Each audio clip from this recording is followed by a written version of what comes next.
If you like pina coladas. This song is so stupid. Yeah.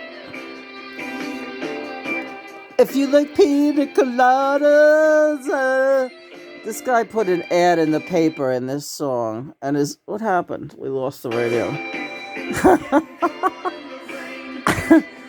And he answers a personal ad behind his wife's back. And then he meets the girl from the personal ad, and it's his wife. She put the ad out, and they both sit in the restaurant, and they're like, "Ha ha ha!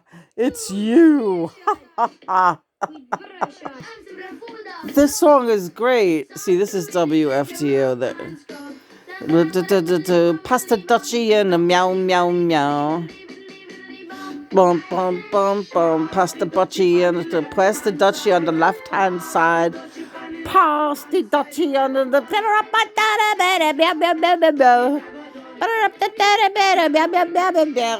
Pass me the Dutchie on the left hand side. Pass me the Dutchie on the left hand side. What are we doing this morning, John? Just showing our morning routine. Yeah, we just woke up like fucking 3 seconds ago. John makes me put on the radio, cause he says we got things to talk about, and the radio's gonna give us material. Pass me the Dutchie on the left hand side. Pass me the Dutchie on the left hand side.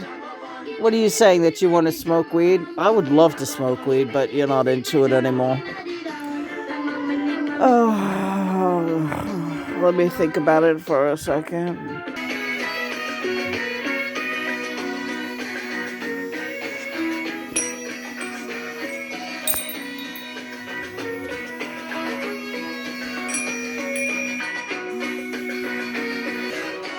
Every girl wants you to be her man, but they can't have it because I can. What do you want me to do? Brush my teeth or sing this? Oh, brush your teeth. Finish doing that. You gotta brush your teeth first. Shut up a minute. You gotta brush your teeth before you do anything. I know we always get up and we talk about coffee, right? Yeah. Good morning, brothers. Yeah. Good morning, Lena. What was the first song that John played for you this morning on the radio? The first song that came on was "Everybody Wants You to Be Your Wife," or well, how does that song go? When you're in love with a beautiful woman, it gets hard. Right, when you're in love with a beautiful woman, and how everyone wants you, and you got to watch your back because your friends are not your friends. You know that's not. Yeah, he was like that for a while. He was, yeah. And we talked about this. We don't need to get into it. Well, back in the days of the early channel, they're talking about the early 60s when John was touring with the Beatles. The touring, everything started. Yeah, he was always bad. Really? Yeah, he was always bad. He wanted you to share you. He wanted all of us to be able to channel you, because it was fun to be able to have all of us together with you, Lena. But then he would go into these very funky, I don't want to be with those guys. Let's go, Lena. Really? Yeah. And then with Paul. Really? Well, we all took a turn at it, but Paul, it was the worst. What? You like Paul, Paul likes you. Really, Paul? You know it happened. Yeah. And we had a bad fight. We had a bad row at a party once. You and John, yeah. Terrible row at a party. And that was the party where Johnny beat the crap out of the guy. What's his name? Alan something? I don't remember what the guy's name is. What's the name of the guy, John? You'll think of it. He's not going to tell me. This was Paul's 21st birthday. That was the party? Yeah. And he took his aggravations out on the guy, on the PR man. What's that guy's name again? It made the papers. John fucking almost murdered this guy. Yeah. Because the guy accused John of having an affair with Brian Epstein in Spain, and John was mad about something else. So I was mad about you and Paul. Why was and you know this story, so you feel like talking about it? I'm not sure I do. All right, I won't. You thought me and Paul were somehow going to be a couple, even though I wasn't even there. You were there. Oh, he's showing me this very confusing, horrible, drunken scene. Oh, I hate that feeling. Yeah. Oh, I feel sick right now. This channeling is crazy. John's showing me his viewpoint of him walking through this party, staggering and like banging into people and spilling drinks left and right. I feel sick to my stomach. I've got this really sick feeling, that feeling of when you're drunk, too drunk to walk straight.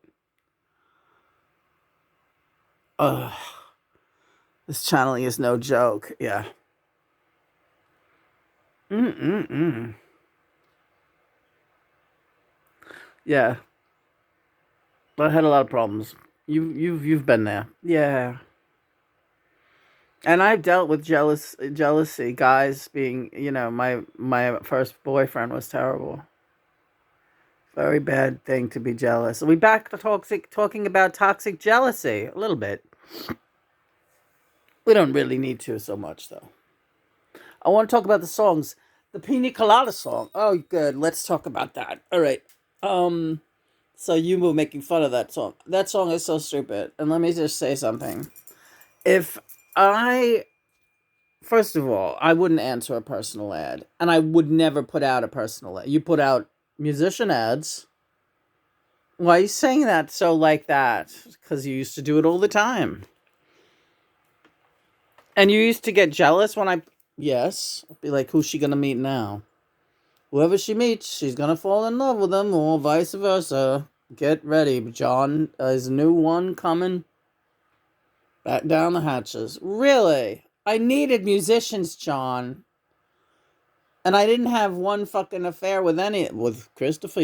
Well, because Christopher was him. I was divorced. I was on the prowl. I didn't want to be alone. I didn't want to be alone my whole life. Boy, I never know where these conversations are gonna go. So yeah, when I was in a bit, what is this thing sticking in my mouth? It's my exercise rod. Listen, hon.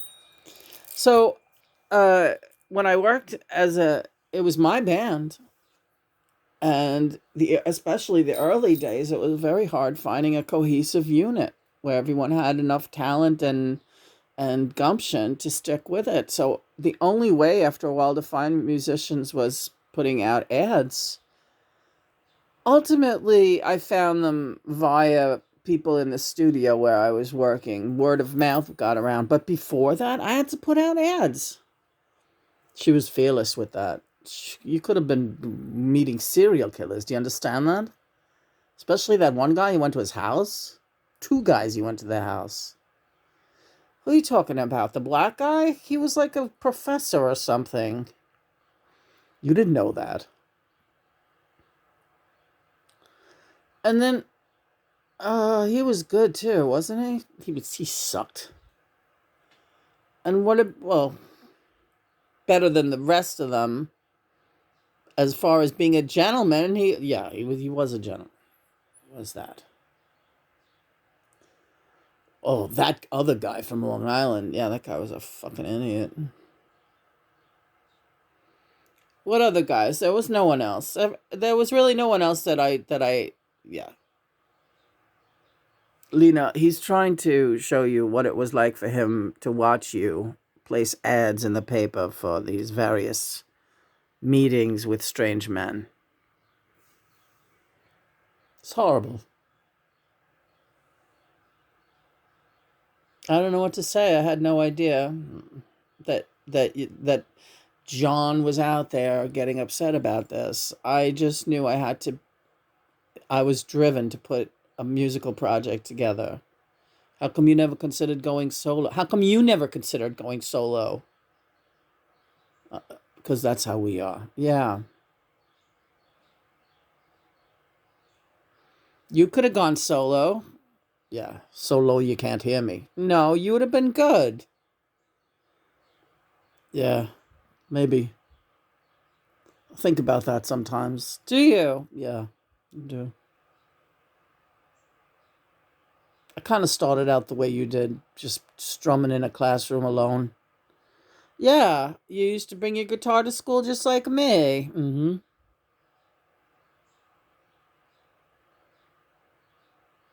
My happiest times was sitting on that park bench. I know, I say it constantly.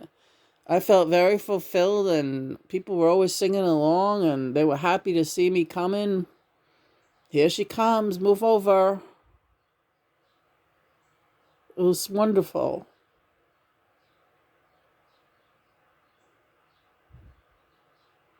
You're wonderful. All right, well. Anyway, so the Pina Colada song, I would. Okay. If I would go place an ad and then my husband showed up, they're just thinking about like at the time when, whatever. I'd be like, oh, fuck, busted. But not only that, yeah. I'd be like, what the fuck are you doing here answering an ad? Right. It would be like a mixture of, oh, fuck, busted. And then, what are you doing here? And then, ugh, what are you doing here? Right. Well, that's how I always felt. What are you talking about, John? I never placed an ad and you never answered it. Yes, I did. So many times. Oh, here's where I get it, guys. Here's where I get it in the neck. I walk into some kind of thing that he tells me that no, no, no, no, he wants to talk about it. Just let him talk about it. Go, you have the platform. I'm going to get sad and it's going to be horrible. Yeah, we don't have to go about it at length, but in the other realms, you would be saying, where is he? I know the one I truly love is out there. And I would show up and you would say, not you. Not you again. Can you just move over and let somebody else through? It never works out with you. I don't understand. I don't understand how that could be possible.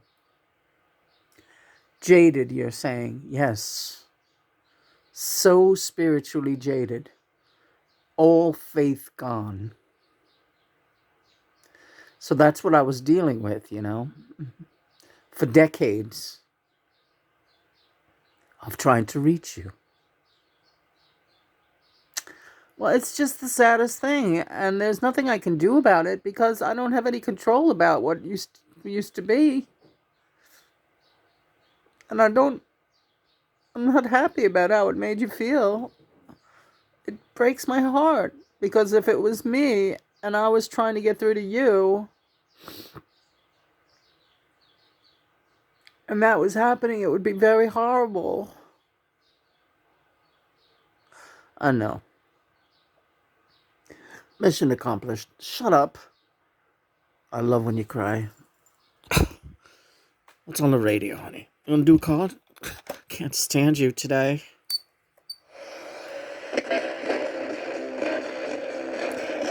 Come on, you sharp-dressed man.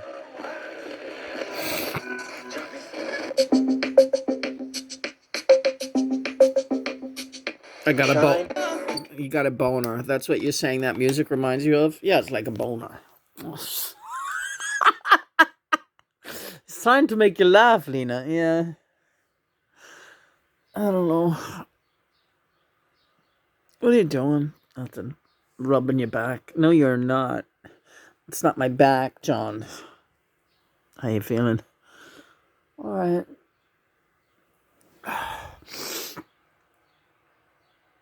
What else you want to talk about? Oh, the song.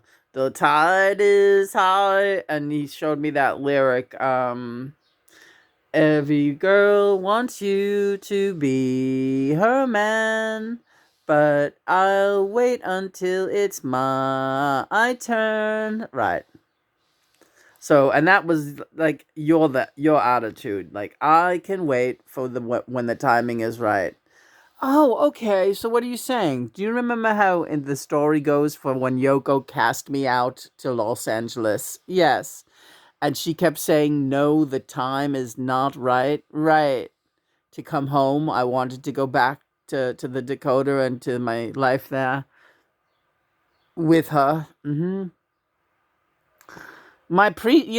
was my priestess. She was guiding me at that time. She was the voice of sanity. Yes, I know that. I love Mother. You don't have to sell me on Mother. I owe her a wealth of gratitude, as George would say. Yes. Yeah, she made me the man that I am, that I became. And, well, Lena, it was the same with you. You were like, I'm very happy to wait until we're both ready. We're not ready. It wasn't really nastiness. You weren't like, oh, go away, I hate you. You were like, we are not ready for this connection yet, John. I got to get a little bit older. Right, okay. See, in the times that I was pursuing you really pretty aggressively down here, you were only about 11, 12, 13, right? And it was not appropriate for you physically in the 3D. So your 3D persona was rejecting me astrally, And I understood that and I wanted to respect it, but I had waited so long for the connection. That you were ready to have sex with an 11-year-old girl? No. Well, maybe there was really a problem I had. All right. It was you see. It's not any 11-year-old girl. It was you.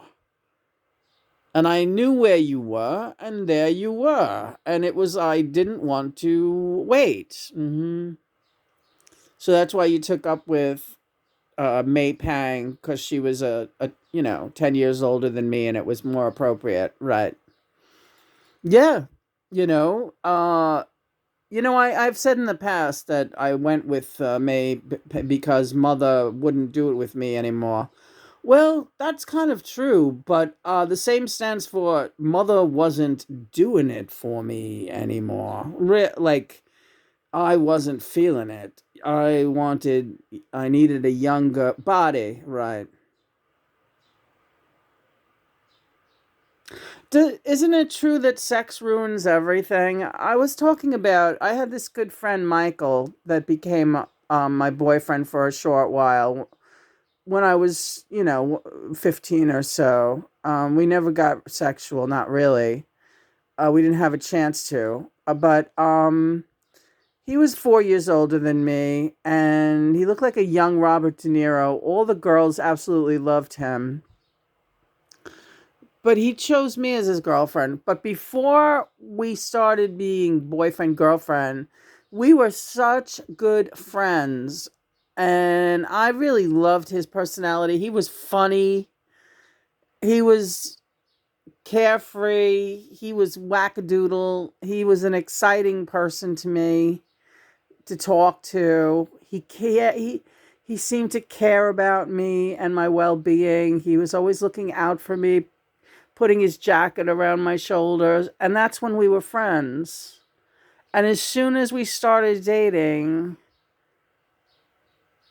and there was a sexual component and a jealousy component in place, suddenly a possessiveness, it just ruined everything. And then we broke up naturally. We couldn't sustain that. I was too young and he was too retarded. I'm serious. He was retarded, kind of. Not retarded, but you had it all over him at 15 and him being 20. I'll tell you that. Yeah. Yeah, he was not the brightest, but he was sweet. And it ruined it. And maybe that's what I was afraid of with you. I don't know. Yeah, that's true too. Did you have a friendship like that? When I was, yeah, at the cavern, but I never acted on it. Lindy Van Ness. She was a real good friend with me. And what about May? Wasn't May friendly with you before that whole affair started? Yeah, we could talk. She, was a music fan and she was very talkative and very, flirtatious. I won't say she was not like you, the way you were with the boys. She knew her way around the boys. Because she was in that boys' club of being in the music industry. So you know, she was brazen that way. And I was lonely. So suddenly a young woman was around all the time, smiling at me, laughing at all my jokes, looking at me adoringly. It's not so bad after a while. Yeah, I understand that. I totally understand it. But yeah, then that ruined that affair ruined any chance of friendship I could have had with her. That made a real mess of things. Hmm.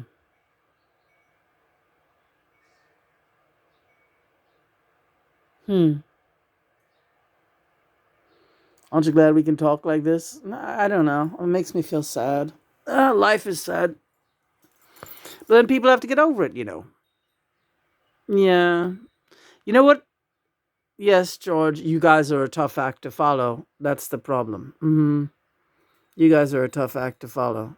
All of you guys are too. I know. Our exes didn't have it easy. Look at Cynthia. She never got over it. Her and May Pang sit commiserating, long after the fact. Her and, what kind of misery is that? Yeah, right. Can you imagine? Yeah.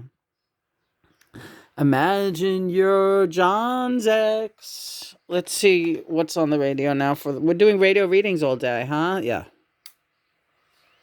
Morning, mother and father.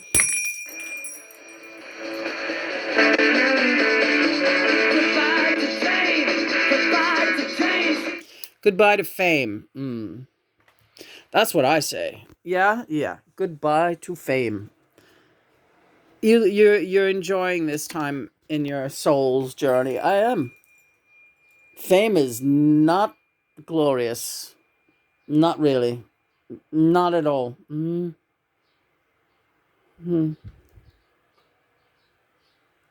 I like this time. This is a precious time. Yeah, it's nice, John. Fame really complicates things. But we're supposed to use whatever fame we do have for doing good and doing God's work. So I like that. I like the fact that people are hearing the word through you, through me, now. I do like that, honey. That's good. And, you probably wouldn't be getting all. Well, I wouldn't say that, John. No, no. She was getting quite a bit of a following before you came through. She was doing very well on that front, actually. I remember you saying, I wonder if I'm going to ruin it for her. She's got quite a clientele. You mean as a tarot card reader? Yes. And a counselor to those who needed spiritual guidance. You were doing very, very well.